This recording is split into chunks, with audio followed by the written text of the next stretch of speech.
are going to cover the topic consumer equilibrium through cardinal utility approach.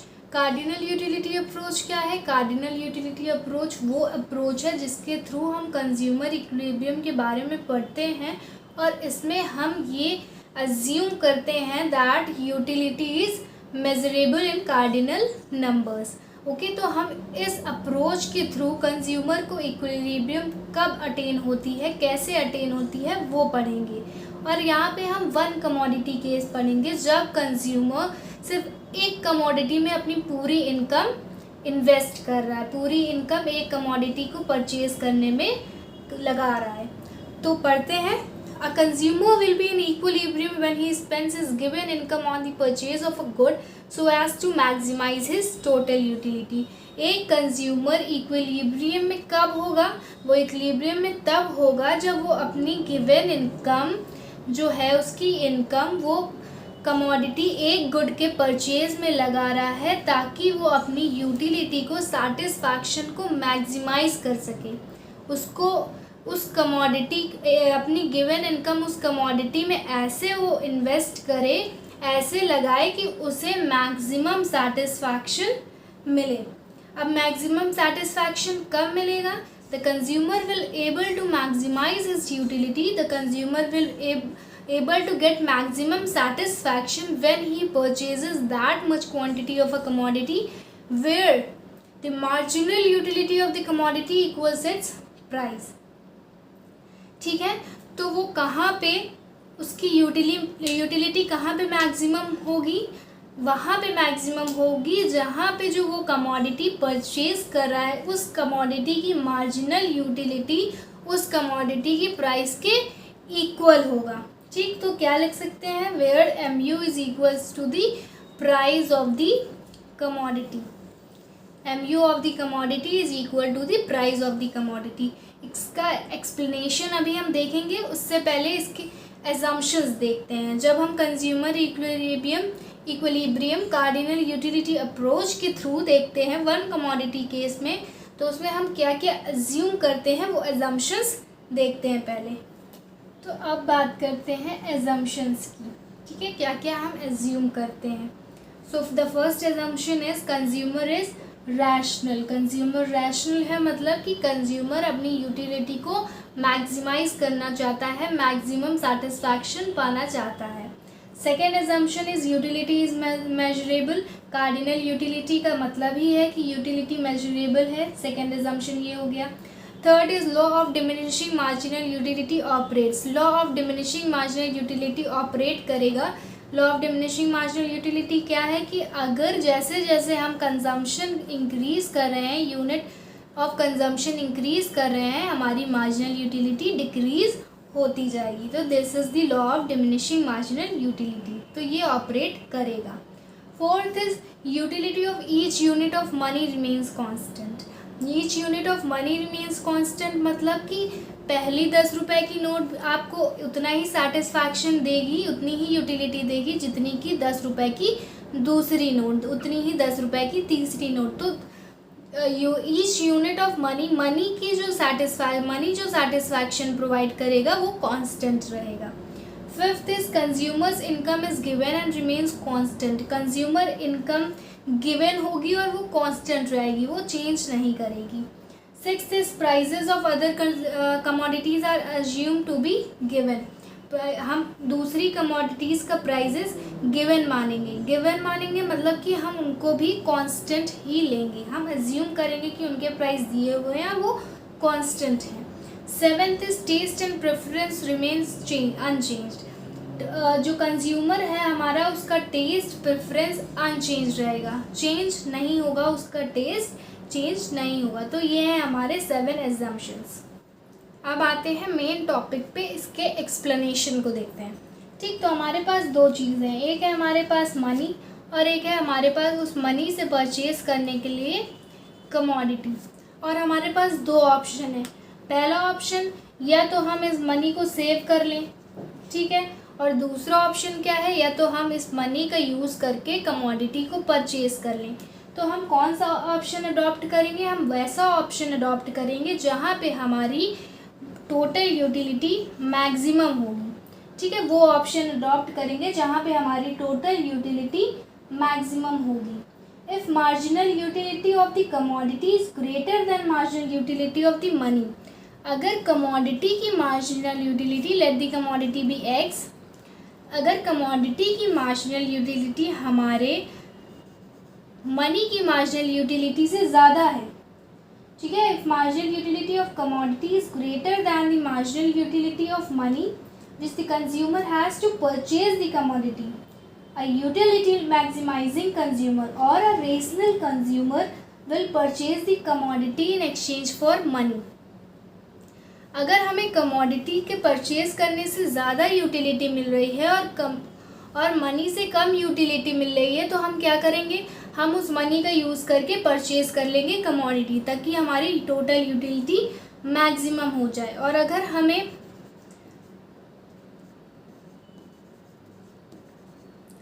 हमें जो commodity purchase करने से marginal utility मिल रही है वो मनी की मार्जिनल यूटिलिटी से कम है, तो क्या करेंगे, हम इस कमोडिटी का कंजम्पशन कम कर देंगे, कम कंज्यूम करेंगे, ताकि हमें ज़्यादा मार्जिनल यूटिलिटी मिल सके जो कि हमें मनी सेव करने से मिल रही है। ठीक है, तो एक बार देखते हैं सही से। Marginal utility of commodity x is greater than the price of commodity x. जब मार्जिनल यूटिलिटी कमोडिटी की मार्जिनल यूटिलिटी प्राइस से ज़्यादा होगी तो हम क्या करेंगे, और ज़्यादा टोटल यूटिलिटी को इंक्रीज़ करने के लिए और ज़्यादा कंज्यूम करेंगे और ज़्यादा कमोडिटी को बाय करेंगे। ठीक है, तो हम और ज़्यादा बाय करेंगे कमोडिटी को, कमोडिटी की हमारी जो डिमांड होगी वो इंक्रीज़ हो जाएगी यहाँ पे। ठीक, अब हमारे पास जो मार्जिनल यूटिलिटी हमें मिल रही है कमोडिटी एक्स से वो कम है प्राइस से, प्राइस जो हमें पे करना पड़ रहा है उससे मार्जिनल यूटिलिटी जो हमें मिल रही है वो कम है। प्राइस ज़्यादा पे कर रहे हैं, मार्जिनल यूटिलिटी कम मिल रही है, तो हम क्या करेंगे, कमोडिटी का कंजम्पशन कम कर देंगे, क्योंकि हमें कमोडिटी कंज्यूम करने से कम मार्जिनल यूटिलिटी मिल रही है। तो टोटल यूटिलिटी हमारी मैक्सिमाइज करने के लिए हम कमोडिटी का कंजम्पशन कम कर देंगे, कम अमाउंट ऑफ कमोडिटी खरीदेंगे। ठीक, अब ये दो इक्वेशन है हमारे पास, तो हमारा इक्विलिब्रियम इक्वेशन क्या बनेगा, मार्जिनल यूटिलिटी ज़्यादा है प्राइस से तो कमोडिटी की कंजम्पशन ज़्यादा कर देंगे, मार्जिनल यूटिलिटी कम है प्राइस से तो कमोडिटी की कंजम्पशन कम कर देंगे। तो हमारी इक्विलिब्रियम कंडीशन क्या बनेगी, marginal utility of commodity x is equals to price. जब ये कंडीशन बनेगी, जब मार्जिनल यूटिलिटी जो हमें कमोडिटी से मिल रही है वो हमारे कमोडिटी के प्राइस के इक्वल होगा, तो हमारे कंज्यूमर को मैक्सिमम सेटिस्फैक्शन मिलेगा। तब ना ही उसे कमोडिटी का कंजम्पशन ज़्यादा करने की नीड होगी और ना ही कमोडिटी की कंजम्पशन कम करने की नीड होगी। ठीक है, तो यहाँ पे हम जो कमोडिटी बाय कर रहे हैं, जितने अमाउंट ऑफ कमोडिटी परचेज कर रहे हैं वो हमारा ऑप्टिमम लेवल होगा। ठीक है, मैक्सिमम सेटिस्फैक्शन हमें उस अमाउंट ऑफ कमोडिटी को परचेज करने से मिलेगा। तो consumer equilibrium through cardinal utility approach is attained when marginal utility of the commodity is equal to the price of the commodity। अब इसको शेड्यूल के थ्रू और इसके ग्राफ के थ्रू अच्छे से पढ़ेंगे। So now we are going to understand this topic by schedule and graph. What is schedule? Schedule when we represent anything in tabular form, that is schedule. Okay, so let's start with the schedule। हम यहाँ पे लेंगे units of shirt. ठीक है, as a example कि हम shirt purchase कर रहे हैं। ओके, और यहाँ पे हमारी आएगी मार्जिनल यूटिलिटी,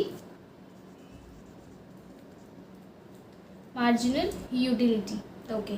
तो यूनिट्स ऑफ शर्ट, जब हम फर्स्ट यूनिट परचेज कर रहे हैं शर्ट की, तो हमें जो मार्जिनल यूटिलिटी मिल रही है दैट इज़ 700। ओके, पहला परचेज़ किया हमने, पहली शर्ट परचेज़ की, हमें 700 की मार्जिनल यूटिलिटी वो शर्ट प्रोवाइड कर रही है। अब हमने second unit of shirt purchase की, वहाँ से हमें 650 मार्जिनल यूटिलिटी मिली। ठीक है। तो यहाँ पे क्या law of diminishing marginal utility operate कर रहा है, जैसे जैसे हम कंजम्पशन इंक्रीज कर रहे हैं हमारी जो मार्जिनल यूटिलिटी है वो डिमिनिश हो रही है, डिक्रीज हो रही है। Okay, third unit of shirt जब परचेज करी तो हमारी मार्जिनल यूटिलिटी आ गई 600। फोर्थ यूनिट परचेज करी 500। फिफ्थ यूनिट परचेज करी हमारी यूटिलिटी आ गई 350। तो कंजम्पशन के इंक्रीज होने से मार्जिनल यूटिलिटी हमारी डिक्रीज हो गई। और हमें यहाँ पे एक चीज़ दी है that the price of shirt is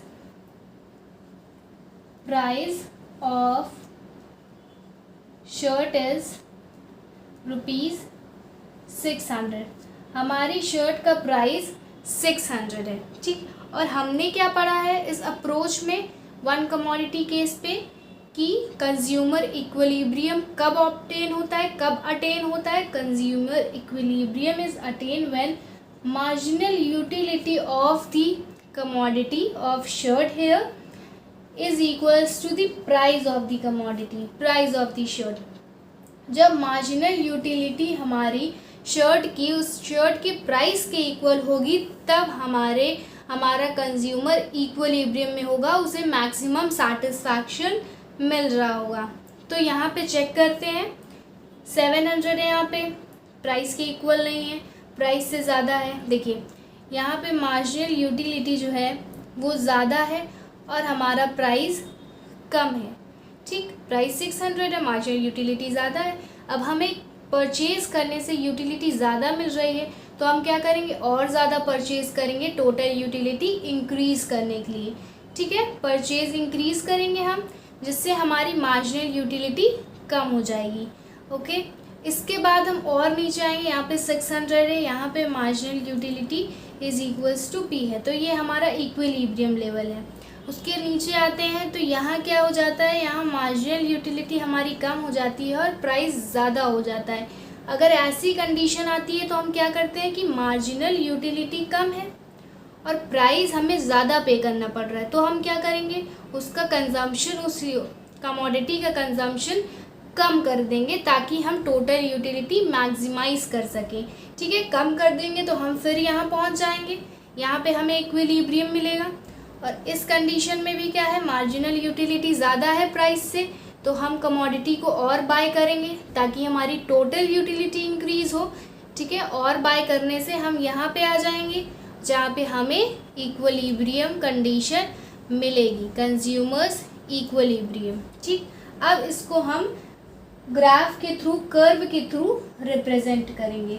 इधर आ जाएंगी हमारी नंबर ऑफ शर्ट्स, ठीक है। और इधर आएगी हमारी marginal utility and price. Okay, तो हमारी शर्ट कितनी है, यहाँ पे 0, यहाँ पे 1, यहाँ पे 2, यहाँ पे 3, यहाँ पे 4, यहाँ पे 5 एंड यहाँ पे 6। उसके बाद जो हमारी मार्जिनल यूटिलिटी है वो यहाँ पे है हमारी 350, हियर इट इज़ 500, 600, 650 एंड 700। तो ये हमारी मार्जिनल यूटिलिटी और प्राइस शो कर रहा है, ठीक। अब हम क्या करेंगे, ड्रॉ करेंगे मार्जिनल यूटिलिटी का कर्व। मार्जिनल यूटिलिटी 1 पे 700 यहाँ पे आई, 2 पे 650 यहाँ पे आई, 3 पे 600 यहाँ आया, 4 पे 500 और 5th परचेज पे हमारी मार्जिनल यूटिलिटी आ गई 350। इसको हम ज्वाइन करेंगे ये पॉइंट्स को, ये हमारा मार्जिनल यूटिलिटी का कर्व आ गया, ठीक। अब हमारा प्राइस क्या है, price is constant for this shirt that is 600। तो 600 हम कोई भी परचेज कर रहे हैं क्वांटिटी, हमारा प्राइस एक सिंगल शर्ट का 600 है, तो ये यहाँ पे इसको जाके क्रॉस करेगी और ये हमारा प्राइस हो गया, ठीक है। तो हमें इक्विलिब्रियम कहाँ पे अटेन हुआ, जहाँ पे हमारी मार्जिनल यूटिलिटी प्राइस के इक्वल है। ये मार्जिनल यूटिलिटी और प्राइस यहाँ पे मीट कर रहे हैं, मीन्स इस पॉइंट में हमें इक्विलिब्रियम अटेन, हमारा कंज्यूमर इक्विलिब्रियम अटेन कर रहा है, इक्विलिब्रियम कंडीशन में है। Consumers equilibrium is in this point, equilibrium where mu is equals to T. Okay, I hope कि आप सबको ये वाला टॉपिक अच्छे से क्लियर हुआ होगा. So thank you for watching this video.